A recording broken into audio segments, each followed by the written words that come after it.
자, 최상목 마은혁 헌법재판관 임명 보류 위헌 결정 나와도 또 임명 안 하냐? 이런 뉘앙스를 풍겼죠. 그래서 이게 뭐야? 얘네들은 그냥 법 위에 있어.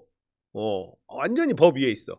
그러니까 얘네들이 하는 말이 뭐냐면 헌재에서 마은혁 임명 보류가 위헌이다. 그러니까 임명해야 된다. 이런 결정이 나와도요. 그거 법제처에 문의해서 한번 들여다볼게. 이러고 있는 겁니다. 이게 미친놈들이에요. 말도 안 되는 거거든요. 자, 그러자 헌재에서 최상목 마은혁 임명 헌법 소원 안 따르면 헌법 위반이다. 헌법 위반이라는 건 뭐예요? 헌법 위반이란 말을 했습니다. 이건 뭐냐면 탄핵이라는 거예요. 탄핵. 국회가 탄핵해야 된다라고 이야기하는 겁니다. 헌재가 결정을 했는데 그걸 안 따라 권한대행이 이건 헌법 위반이야. 헌법을 위반하는 대통령이나 권한대행은 탄핵시켜야 되는 거죠.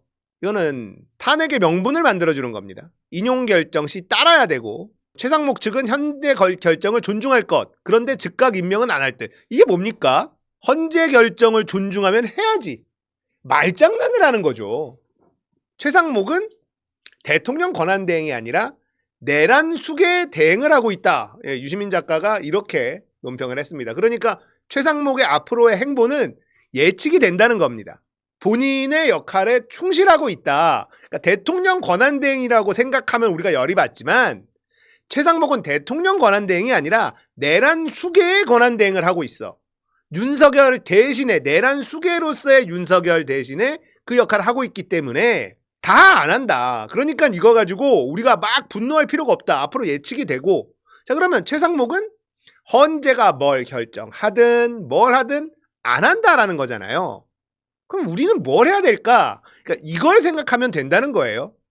최상목은 대통령 권한대행이 아닌 내란 수계 권한대행의 역할을 충실히 하고 있다. 이렇게만 생각하고 있으면 최상목의 앞으로의 결정이 다 보이잖아요. 그러니까 열받을 것도 없어.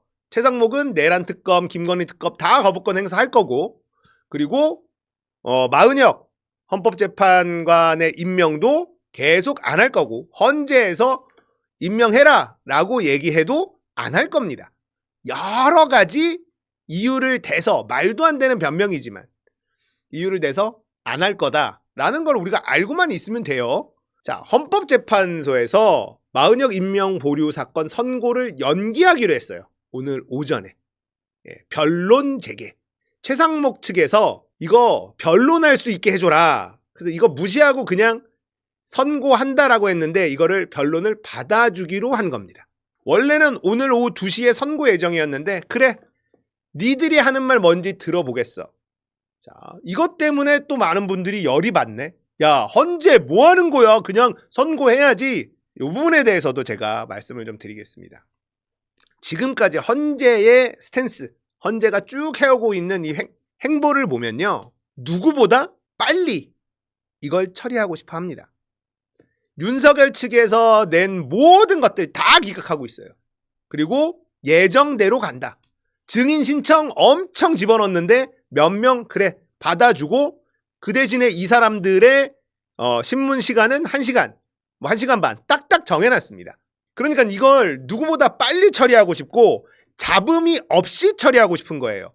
자, 지금 최상목이 헌재가 결정해도 나는 이거 따를 생각이 없어 라는 거를 계속 언론에다가 얘기하고 이거를 막 보도를 하고 있잖아요. 그러니까 헌재 입장에서도 이걸 최상목 쪽에 요구하는 걸 하나도 안 들어주고 선고했을 경우에 빌미를 준다라는 겁니다. 그래서 변론해. 정해져 있어요. 헌법재판관을 임명하는 거잖아요. 이건 대통령의 권한이 아닙니다. 지금 마은혁 헌법재판관은요, 국회 몫이에요. 자, 헌법재판소의 구성 제가 설명해 드린 적이 있죠. 헌법재판소에는 삼권 분립의 시스템이 적용되는 그런 구조예요. 이게 뭐냐? 행정부, 입법부, 사법부 3명씩 임명권이 있습니다. 그리고 대통령이 최종 승인을 하는 거예요. 행정부는 대통령이 선택한 3명입니다. 대통령에게 선택권이 있고 임명권도 있어요. 그 다음에 사법부, 대법원장입니다. 대법원장이 선택을 하고 승인은 대통령이 최종하게 돼 있는 겁니다. 하지만 사법부에서 대법원장이 픽한 헌법재판관을 대통령의 권한으로 깔 수 있는 게 아니에요. 삼권 분립이잖아요. 대법원 판결, 사법부의 판결을 대통령이 야 꺼져 할 수 없는 거잖아요. 똑같은 겁니다. 헌법재판소의 구성 자체도 똑같이 삼권 분립의 시스템이 적용되는 거예요. 그러니까 사법부가 선택한 헌법재판관을 대통령이 이래라 저래라 할 수가 없는 거고요. 입법부가 선택한 헌법재판관을 대통령이 이래라 저래라 할 수가 없는 겁니다.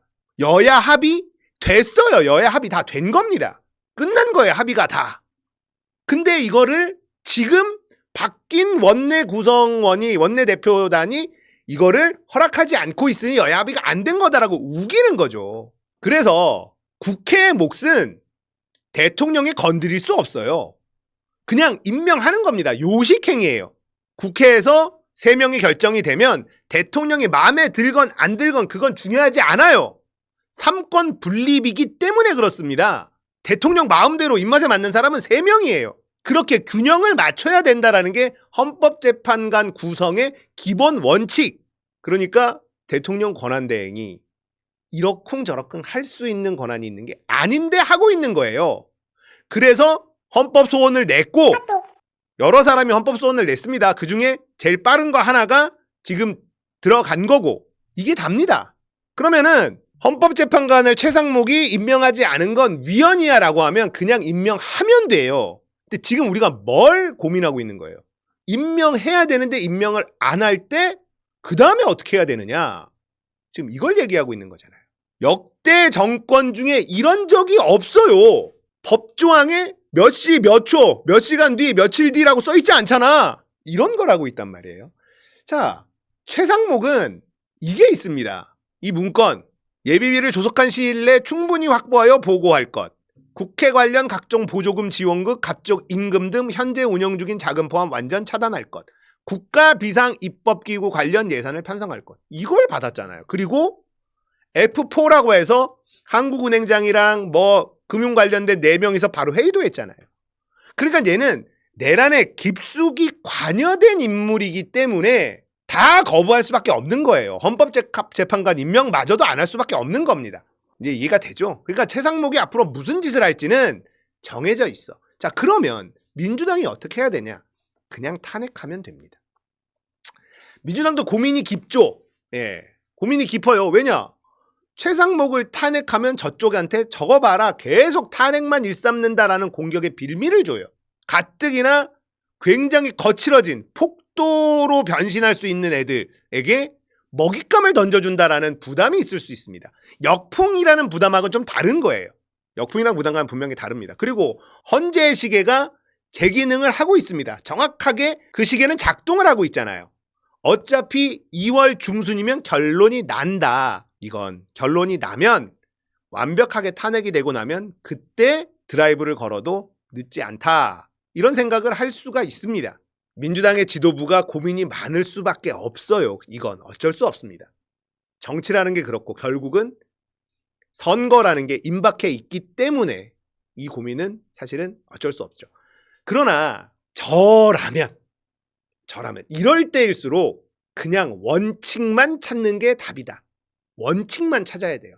최상목이 헌법을 위반했다라고 헌재가 얘기해 줬잖아요. 그러면 탄핵하면 됩니다. 탄핵한 그 다음에 이주호가 되고 이주호가 또 그러면 어떻게 할 거냐 이런 걱정을 할 때가 아니라 최상목이 헌재의 결정을 따르지 않았다.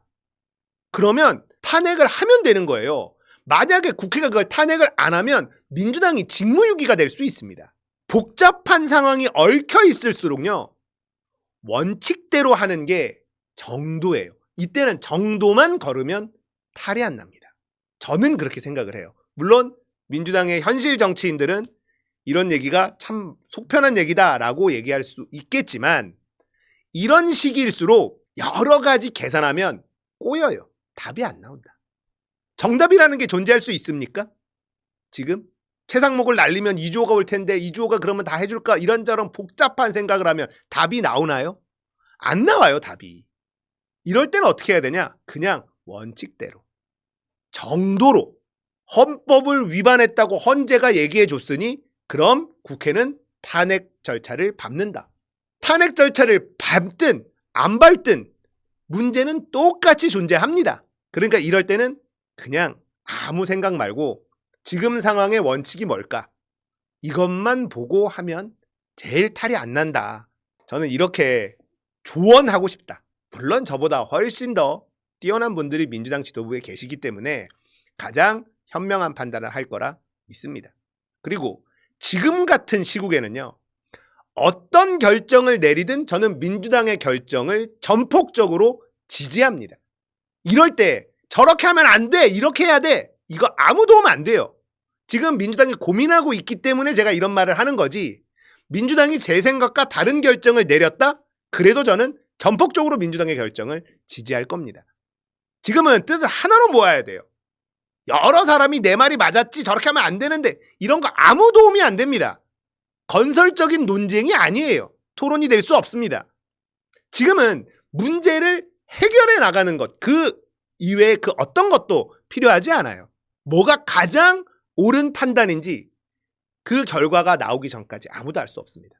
그러니까 저는 이럴 때일수록 원칙대로 가는 게 가장 탈이 안 나더라, 이런 말씀을 드리는 거고, 민주당 지도부에서, 이재명 대표와 원내 지도부에서 제 생각과 다른 결정을 내린다 하더라도 그거 가지고 왈가왈부 이야기하면 안 된다라는 거죠.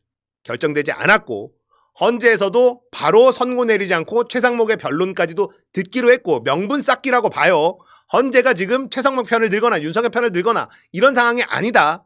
지금은 탈나지 않도록 하나하나 지금 헌재도 신중하게 가고 있다. 딴소리 안 나오게, 절차적 하자니 뭐니 말도 안 되는 거 너무 지금 태클을 걸고 있으니까 헌재도 지금 다 받아주면서 뒤탈 안 나게 앞으로 전진하고 있다라고 말씀드릴 수 있겠습니다. 그러니까 너무 화나지 마시고 흥분하지 마시고 천천히 여유를 갖고 기다려보시면 될 것 같다.